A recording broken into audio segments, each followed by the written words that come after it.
Halo sobat penelusuran amatir, kembali lagi di channel YouTube Penelusuran Amatir. Jangan lupa buat kalian yang baru bergabung, silakan pencet tombol subscribe dan bunyikan juga lonceng notifikasi supaya kalian dapat video terbaru dari channel YouTube Penelusuran Amatir.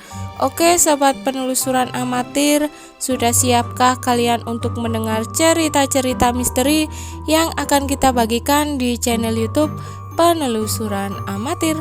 Oke sobat penelusuran amatir, ini dia ceritanya. Bekas pabrik tekstil Tanggulangin dan cerita seram yang menyertainya. Pada zaman Belanda, bangunan di Jalan Raya Tanggulangin nomor 36 Sidoarjo difungsikan sebagai pabrik gula. Begitu Indonesia merdeka, bangunan tersebut dijadikan pabrik tekstil. Saat krisis moneter 1999, pabrik ditutup permanen. Sejak saat itu, beragam kejadian misterius bermunculan. Malam itu Tony tampak santai membakar sate. Tangan pedagang sate tersebut cekatan mengantisipasi berbagai macam hingga asap beraroma khas terus membumbung. Tidak ada yang bertanya soal pabrik tekstil. Namun tiba-tiba dia membuka obrolan. "Apa kabar mas?" "Mas, golek setan ya? Mau ngapain mas? Cari setan ya?" Begitu ujarnya. Katanya dengan tangan yang masih setia mengipasi sate. Hujan deras mengguyur kawasan pabrik tekstil pada Kamis jam 11 malam. Saat itu Jawa Pos sedang berteduh di warung sate milik Tony yang tepat berada di sebelah pintu masuk pabrik. Ini adalah tahun ketiga dia menjual sate di depan pabrik tekstil. "Pokoknya jangan coba-coba masuk ya, bahaya," tegasnya. Tony tak asal bicara. Dia sudah sering mendengar bahkan melihat sendiri kisah mistis di pabrik tua itu. Setahun yang lalu sempat ada mahasiswa yang mencoba masuk di pabrik. Mereka ingin tahu seberapa dalam mereka berada. Kata Tony memulai ceritanya. Lalu bagaimana hasilnya? Dia masuk pabrik masih sehat, pas keluar udah gak bisa jalan. Mahasiswa itu lumpuh. Lanjutnya dengan logat Madura yang kental.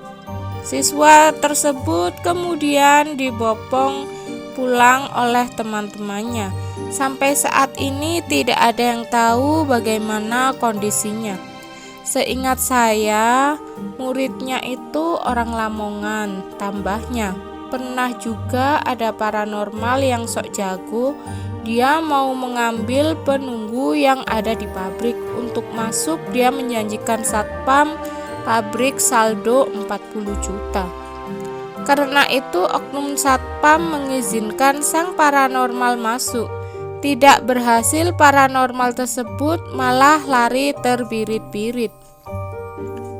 Penunggunya itu marah. Sebaliknya mintalah satu orang sebagai gantinya. Sudah minta ganti rugi, satpam gak dapat uang yang dijanjikan, jelas Tony. Sejak saat itulah akses masuk pabrik benar-benar dilarang. Siapapun yang tidak boleh masuk larangan tersebut membuat orang makin penasaran. Tony bercerita pada pelanggannya yang sempat memotret pabrik. Kemudian diunggah di WhatsApp story. Setelah itu orang tersebut makan sate milik Tony. Begitu selesai makan, orang itu teriak-teriak ketakutan. Katanya ada orang Belanda yang mendatanginya. Setelah saya menghapus fotonya, hantu tersebut baru hilang, jelas Tony. Jawa Pos kemudian mendatangi satpam yang berjaga. Pria yang enggan disebutkan namanya itu telah berdiri di pabrik sejak 1989. Ia menjelaskan lokasi foto pria yang diceritakan Tony adalah kantor yang baru dibangun sebelum krisis moneter. Di tempatnya terletak sisi utara pintu masuk, tidak ada orang Belanda di situ. Kadang-kadang juga pindah ke sebelah selatan, kata satpam. Ahli spiritual M. Syaichu Amrullah yang menemani Jawa Pos membenarkan itu saat mengamati bangunan bergaya Belanda. Dia melihat ada noni yang terjaga. Hanya ada satu yang berani menampakkan diri. Intinya dia merasa bangunan itu adalah rumahnya. Dia tidak ingin dikunjungi makhluk lain, makanya dijaga sampai kapanpun, ungkap pria yang akrab disapa Am tersebut. Bagaimana dengan yang ada di dalam pabrik? Satpam tidak mengizinkan Jawa Pos untuk masuk. Nanti kalau kita masuk, saya dipecat. Siapa yang akan tanggung jawab? Tanya satpam yang asli Yogyakarta itu. Kemudian dia memilih untuk bercerita sejak tahun 1989 dia bersama istri dan kedua anaknya tinggal di dalam pabrik. Dulu ada 4 rumah. Yang 3 sudah roboh, yang 1 saya tempati sama keluarga. Jelasnya di dalam luas mencapai 8 hektar. Meski pabrik tidak beroperasi, masih ada satpam yang berjaga. Karena masih banyak mesin, takut dicuri orang, jelasnya. Nah, karena sudah tinggal selama 32 tahun di dalam pabrik, dia dianggap sebagai pawang tempat itu. Aman-aman aja kok mas, anak saya juga tidak takut, yang angker justru asrama yang ada di utara pabrik ini, tambahnya. Mendengar penuturan itu, Jawa Pos tertarik untuk mendatangi asrama yang dimaksud. Ternyata bangunan sudah rapuh, genting tidak ada, tembok berlumut. Yang bikin lebih seram, di belakang asrama ada tempat pemakanan umum. Begitu sampai, Aam melihat ada berbagai wanita tua yang dengan mata melotot. Saya lihat dia wanita tua ada sebelumnya di asrama yang belum dibangun. Dia ada untuk menjaga dan meminta orang yang datang untuk menjauh. Jelas ahli spiritual asli Sidoarjo tersebut. Selain itu ada beberapa makhluk halus yang menghuni asrama tersebut.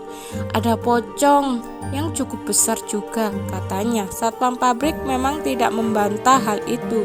Meski asrama cukup dekat dengan perkampungan, tetap saja masih ada orang yang sering diganggu. Banyak penjual yang sering diganggu kalau lewat situ, tanda satpam pabrik.